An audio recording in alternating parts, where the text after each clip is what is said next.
آپ لوگ تمیز کے دائرے میں رہیں، تشریف رکھیں۔ آجا میں ریکویسٹ کرتا ہوں جی پلیز علامہ صاحب، آپ چیئر پر مخاطب، آپ ادھر مخاطب ہوں اور آپ اپنی تقریر جاری رکھیے، مہذب طریقے سے آپ بول رہے ہیں۔ موجود ہیں، سب میرے سینئرز ہیں اور سب مجھ سے زیادہ تجربہ کار ہیں یہاں پر، اور میں کوشش کروں گا کہ میں سیکھوں بھی اور یہ بھی کوشش کروں گا کہ جو حلف اٹھایا اس کے مطابق بات کروں۔ کبھی اگر میری طرف زیادتی ہے تو اس کو میں زیادتی کہوں گا، اور کبھی نہیں کہوں گا جو میں کہہ رہا ہوں وہ حق اور سچ ہے، جو میرے مقابلے میں صحیح کہہ رہا ہے اس کو غلط کہوں گا انشاءاللہ۔ تو سیکھوں گا انشاءاللہ، یہاں بڑے سینئرز بیٹھے ہوئے ہیں دوست، اور کوشش کروں گا کہ پاکستان کے مظلوم عوام کا ایک نمائندہ بن کر رہوں اور ان کے حقوقی جنگ لڑوں، اور ان کے لیے جہاں تک سینٹ میں کام ہو سکتا ہے انشاءاللہ سب کے ساتھ مل کر کام کروں۔ کل جو واقعہ ہوا رؤوف حسن صاحب کا، یہ قابل مذمت ہے، اور میرے خیال میں اس ایوان میں کوئی بھی ایسا نہیں جس نے اس کی مذمت نہ کی ہو، اور اس کے بارے میں تحقیقات ہونی چاہیے اور اس کا باقاعدہ مواخذہ ہونا چاہیے ان کا جنہوں نے یہ کام کیا ہے۔ دوسرا، فرحاد احمد، سید فرحاد احمد ایک شاعر ہے، ایک صحافی، ایک جرنلسٹ ہے، غریب آدمی ہے، 2 قصو میں 5 مرلے کا گھر اس کا کرائے کا ہے، کوئی مالدار آدمی نہیں ہے، کوئی بینک بیلنس نہیں رکھتا، وہ مسنگ ہو گیا ہوا ہے۔ میرے خیال میں یہ ایک ظلم ہوا ہے، اور اس ایوان کو اس حوالے سے آواز اٹھانی چاہیے تاکہ اس غریب آدمی کے جو بیوی بچے ہیں وہ یہ سمجھیں کہ اس وطن کے اندر، پاکستان کے اندر ہمارے حق میں بولنے والے موجود ہیں اور ہمارے حقوق کی جنگ لڑنے والے موجود ہیں، اور ہمیں انصاف دلوائیں گے۔ لہذا یہ کام بھی قابل مذمت ہے، اور مسنگ کرنا میرے خیال میں ایک مہذب ملک کے اندر تو قابل برداشت نہیں ہے۔ نہ اس کا قانون اجازت دیتا ہے، نہ آئین دیتا ہے، نہ دین اجازت دیتا ہے، نہ انسانی ویلیز اور اقدار اجازت دیتی ہیں کہ آپ اٹھائیں لوگوں کو مسنگ کریں۔ میں ایسے دوستوں کو جانتا ہوں، لوگوں کو جو 8-8 7 سال سے مسنگ ہے۔ جب وہ مسنگ ہوئے تھے تو اس وقت کے ڈی جی سی کہتے تھے ان کے گھر والوں کو کہ 1 ہفتے میں آ جائے گا، 2 ہفتے میں آ جائے گا۔ وہ 1 ہفتہ، 2 ہفتہ، 4 ہفتے اب کئی سال میں بدل گئے ہیں۔ جو بچے ان کے 4 کلاس میں پڑھتے تھے وہ میٹرک کر چکے ہیں، اور ان کی مائیں انتظار کرتے کرتے مر چکی ہیں۔ اور یہ ایک مسنگ پرسن کا مسئلہ انتہائی المیہ، یہ ظلم ہے۔ اس حال کے اندر میں نے جو کل سے سنا ہے، ہر ایک کو تشنہ عدالت پایا ہے، عادل نہیں ہے، انصاف نہیں ہے، ظلم ہو رہا ہے، زیادتی ہو رہی ہے، لاقانونیت ہو رہی ہے، حق پامال کیا جا رہا ہے، اور اس میں کسی کا بھی اختلاف نہیں تھا۔ یہ زیادتی کسی کے ساتھ بھی نہیں ہونی چاہیے، ہمارے دشمن کے ساتھ بھی نہیں ہونی چاہیے، کسی کا بھی حق پامال نہیں ہونا چاہیے، ہمارے دشمن کا بھی حق پامال نہیں ہونا چاہیے۔ اگر ہم اس نقطے پر آ جائیں کہ عدل اور انصاف رول آف لا کے بغیر ممکن ہی نہیں ہے، رول آف لا نہیں ہوگا تو عدل و انصاف کبھی نہیں ہو سکتا۔ آئیں رول آف لا کی طرف چلیں، اس ملک کو قانون کی عملداری دیں، آئین کی سربلندی حکمرانی دیں۔ اگر آئین پر عمل ہو، قانون پر عمل ہو، یہ دکھ درد جو ہم یہاں اپنے لے کے بیٹھے ہوئے ہیں ان کا موقع نہیں ہے گا ہم اپنے عوام کے ترجمان بنیں گے۔ ایک دوست نے کہا، بزرگ نے کہا کہ 25 کروڑ عوام کے یہاں پر ہم نمائندے موجود ہیں۔ جس حال سے ہمارے عوام گزر رہے ہیں، پاکستان کے عوام، جس مہنگائی کے، بجلی کے بل دیکھ لیں، آپ سب معاشرے میں رہتے ہیں، میں بھی معاشرے میں رہتا ہوں، بے روزگاری کو دیکھ لیں، مشکلات کو دیکھ لیں، تعلیمی سہولتیں ان کے لیے نہیں ہیں، ہیلتھ کی سہولتیں نہیں ہیں، مہنگائی کی چکی میں پس رہا ہے ہمارا معاشرہ طبقہ جو ہے، مڈل کلاس کے لوگ نیچے گر رہے ہیں مڈل کلاس سے، فقر بڑھ رہا ہے، ہر طرف بڑھ رہا ہے۔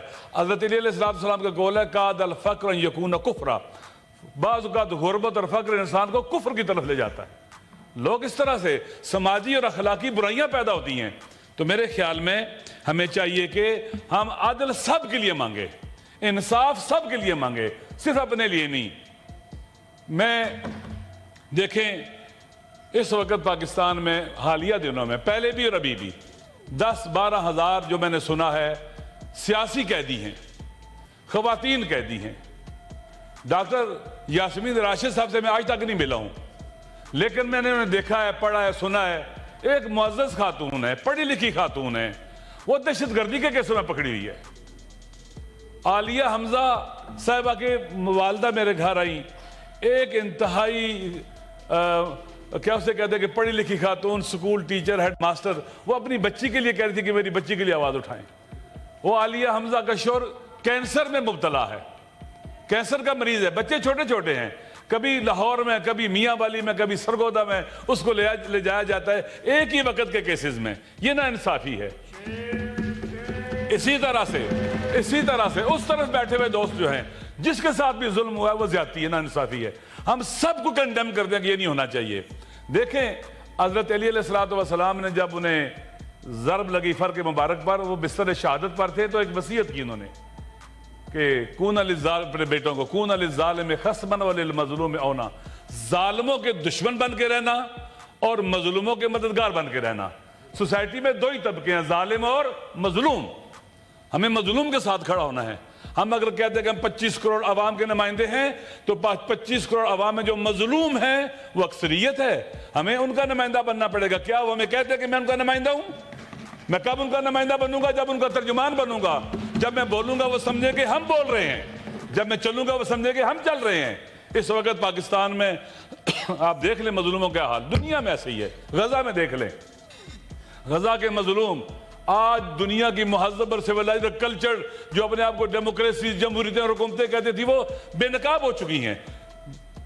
نسل کشی ہو رہی ہے. دیکھیں غزہ میں عورتیں ماری جا رہی ہیں، بچے مارے جا رہے ہیں. کون سپورٹ کر رہے ہیں؟ امریکہ، برطانیہ، یورپ. اور ہم جناب والا چاہتے ہیں کہ ان قاتل اور درندوں کے ساتھ نرملائزیشن کریں. اسرائیل کے ساتھ نرملائزیشن کی باتیں پاکستان میں ہونا شروع ہو گئی تھی. اس درندے کے ساتھ اس کا سفارت خانہ ہمارے ملک میں کھلے گا. پاکستان کے غیرت مند عوام یہ کبھی برداشت نہیں کریں گے کہ قاتل، مجرم، انلیجیٹمیٹ حکومت کے یہاں پر سفارت خانے کھلے، نمائندگی اس کی یہاں پر ہو. ہم برداشت نہیں کریں گے. یہ ظلم کے ساتھ دینا ہے، ان کو قبول کرنا. ہم ظالموں کا ساتھ نہیں دیں گے. پک اینڈ چوز نہیں ہو سکتا. سینیٹر صاحب آپ کس سفارت خانے کی بات کریں؟ اسرائیل کا کوئی سفارت خانہ؟ بات ہو رہی تھی نارملائزیشن کی، بات ہو رہی تھی. این ڈی یو میں باتیں ہوئی ہیں. این ڈی یو میں باجوہ صاحب نے سب ایم این ایز کے ساتھ جو وہاں پر موجود تھے، سیاستدان تھے، بیوروکریٹ سے وہاں بات کی. لہذا بہرحال مجھے خوشی ہے کہ آپ کہہ رہی ہیں کہ یہاں پر کوئی بھی نارملائزیشن کی طرف بات نہیں جائے گا، اور ہمارا سینٹ اس کے مقابلے میں کھڑا ہو جائے گا انشاءاللہ. جی انشاءاللہ. اسی طرح سے وزیر اس وقت بیٹھے ہیں، وہ آپ وائنڈ اپ کریں تو وضاحت کریں گے. جی میں ختم کرتا ہوں انشاءاللہ. ایمل صاحب میں اسی طرح سے پلیز میں طاہر صاحب پلیز میں بات کرتا ہوں. دیکھیں پلیز یہ بات کرنے دیں.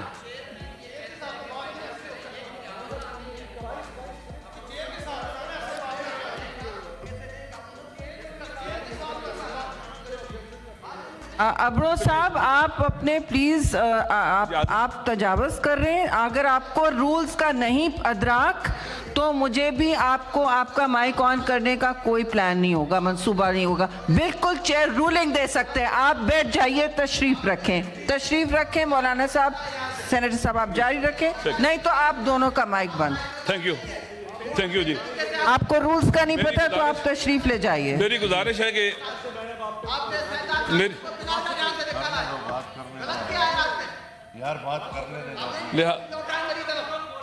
دیکھیں میڈم، جو میں سمجھتا ہوں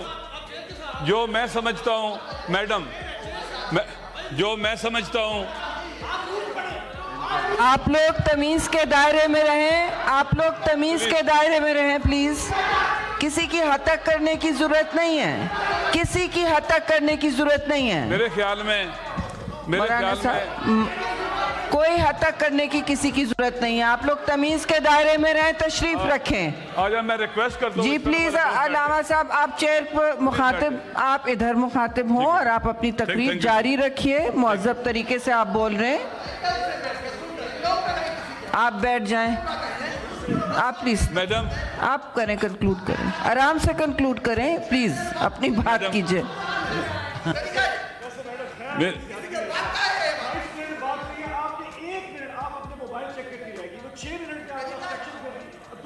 میں نے ان سے کہا ہے آپ آرام سے بات کیجئے، آپ تشریف رکھیے. حوصلہ کریں آن صاحب. ان کو بات کرنے دیں، ان کا ٹائم مت دیں. جی مولانا صاحب. سینیٹر صاحب آپ جاری رکھیں. بالکل میرا حق ہے میں ان سے پوچھوں کہ سفارت خانہ کھل رہا ہے کہ نہیں. جی ٹھیک ہے.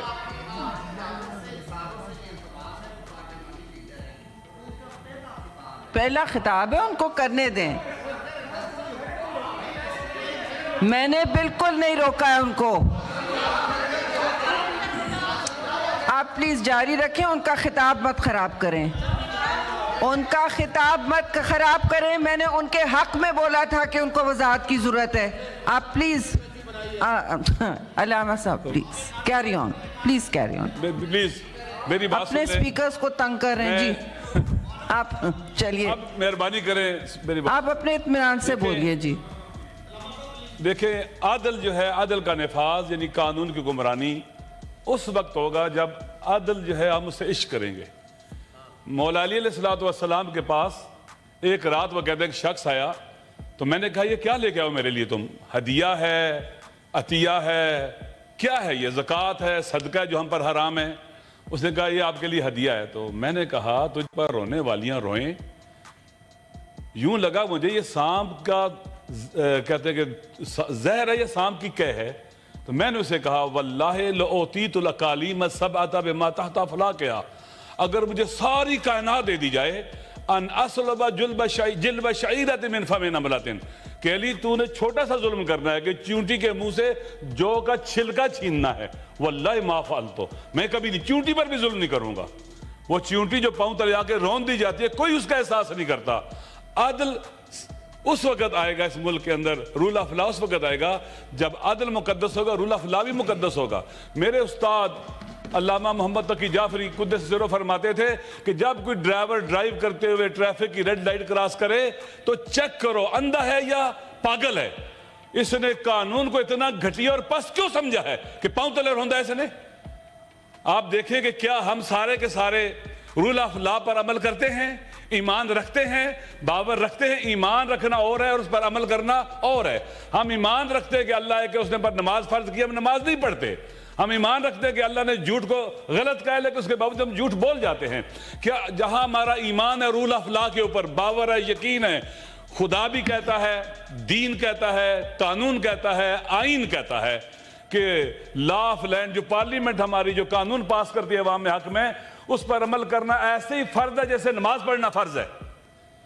میں کبھی بھی اگر ڈرائیور ٹریفک کی ریڈ لائٹ کراس کروں گا، میں راجہ ناصر، میں فاسق و فاجر ہوں، گناہگار ہوں، میں نماز نہیں پڑھا سکتا. قانونی مجرم تو ہوں ہی، خدا کا بھی مجرم ہوں. تو رول آف لا کہاں ہے ہمارے ملک کے اندر؟ آپ سارا دن دیکھتی ہیں. کیا پولیس والا جب پکڑتا ہے کسی کو، پکڑنا حق ہے اس کا، جب اس پہ منہ پر تھپڑ مار رہا ہوتا ہے تو رول آف لا وہاں ہوتا ہے؟ ایک انسان کی تحقیر و توہین، جسے اللہ نے کہا لقد کرمنا بنی آدم، میں نے انسان کو کرامت دے کے خلق کیا ہے. ظالم ترین انسان کے منہ پر بھی تھپڑ نہیں مارا جا سکتا. یہ رول آف لا نہیں ہے، لا کو اپنے پاؤں تلے پامال کیا گیا ہے. اس وقت اس ملک کی جو سب سے بڑی بیماری ہے اور رول آف لا کا نہ ہونا ہے، آئین پر عمل نہ ہونا ہے. میں چند دن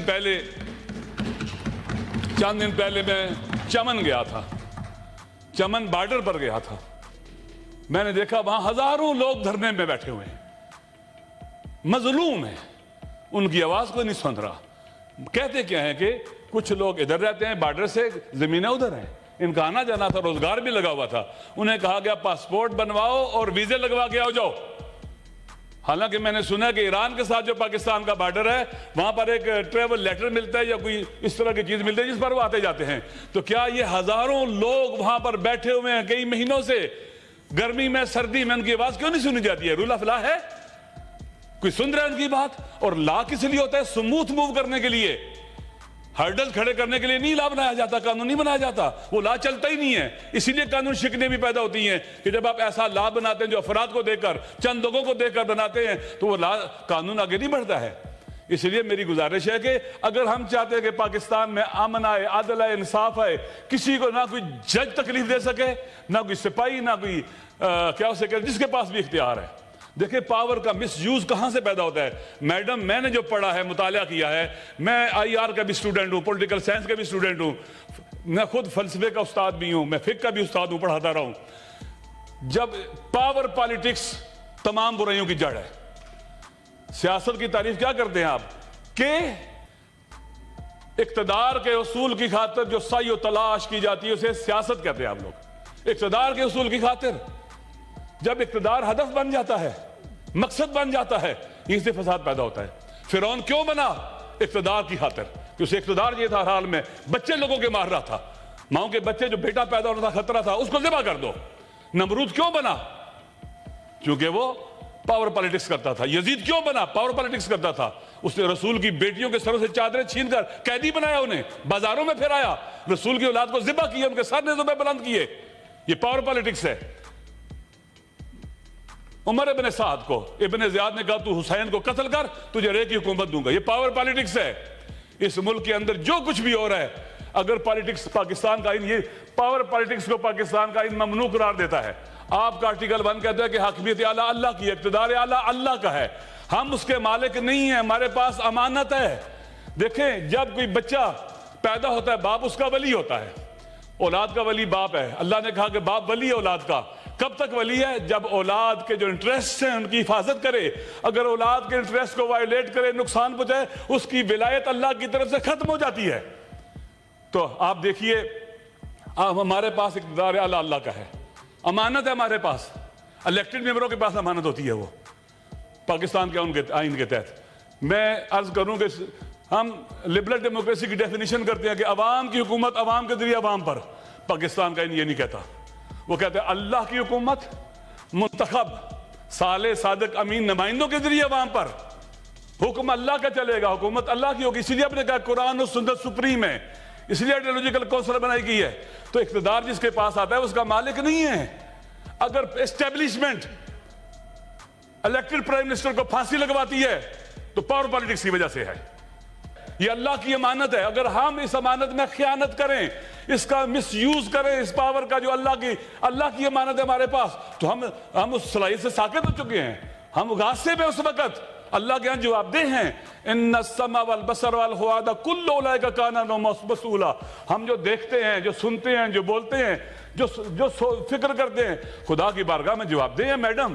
لہٰذا پاکستان کو آئین کے مطابق چلایا جائے۔ آج جو لوگ جیلوں میں پڑے ہیں، کوئی بھی ہے بے گناہ ہے، پی ٹی آئی کے ہیں، عمران خان صاحب ہیں، یا کوئی اور بھی ہیں، جو بھی بے گناہ ہے، وہ نون لیگ کا ہے، وہ پیپلز پارٹی کا ہے، کسی بھی پارٹی کا ہے، یا کسی پارٹی کا نہیں ہے، مظلوم ہے، ہم سب کی ذمہ داری ہے کہ ان کے لیے آواز اٹھائیں، ہم ان کے لیے بولیں، یہاں سے شروع کریں۔ جب ہم عوام کے لیے بولیں گے، لوگ ہمارے لیے بولیں گے۔ اگر ہمیں ذرا سی تکلیف ہو جائے، ہم چیخنا شروع کر دیں، لیکن عوام چیخ چیخ کر گلے ان کے بیٹھ جائیں، ان کی آواز نہ سنیں، وہ ہمارے لیے نہیں بولیں گے، ڈیٹیچ ہو جائیں گے۔ اور جس حکومت کے ساتھ، جن لوگوں کے ساتھ عوام نہ ہو، پھر وہ ان کے ساتھ کچھ بھی ہو سکتا ہے۔ آپ دیکھیں، ایران میں پریزیڈنٹ 2-3 دن پہلے وہ ان کی شہادت ہو گئی۔ آپ دیکھیں کل سے آج تک کتنی دنیا ان کے جنازے میں ہے، انسان حیران رہ جاتا ہے۔ وہ شخص ایک دن چھٹی نہیں کی 3 سال میں، اس نے ویکینڈ کے اوپر وہ عوام میں جاتا تھا، مظلوم محروم علاقوں میں جاتا تھا، ان سے ملتا تھا، اور پھر عوام کے ساتھ تعلق ہے۔ انہوں نے 28 جون کو within 50 days نئے صدر کے انتخابات کی تاریخ طے کر دی ہے۔ جو عوام سے جڑے ہوتے ہیں، نہ انتخاب سے بھاگتے ہیں، نہ عوام سے ڈرتے ہیں، خوفزدہ ہوتے ہیں۔ اگر ہم عوام کے حقوق کے لیے لڑیں گے، ہم کوئی چھٹی نہیں کریں گے، جائیں گے، ہم سب جائیں، ہم سینیٹرز ہیں، ہم جائیں بلوچستان کے مظلوم اور محروموں کے پاس، انگیج کریں ان کو، ہاریوں کے پاس جائیں، مزدوروں کے پاس جائیں، پسے ہوئے کچلے طبقے کے پاس جائیں، انہیں انگیج کریں، آپ ہمارے بھائی ہیں، ہم آپ کے لیے لڑیں گے، مریں گے، وہ ہمارے لیے بھی اٹھیں گے، پاکستان کے ساتھ کھڑے ہو جائیں گے، پاکستان آگے بڑھ جائے گا۔ آج اس حال میں پہنچ چکا ہوا ہے، یہ پاور پالیٹکس کا نتیجہ ہے۔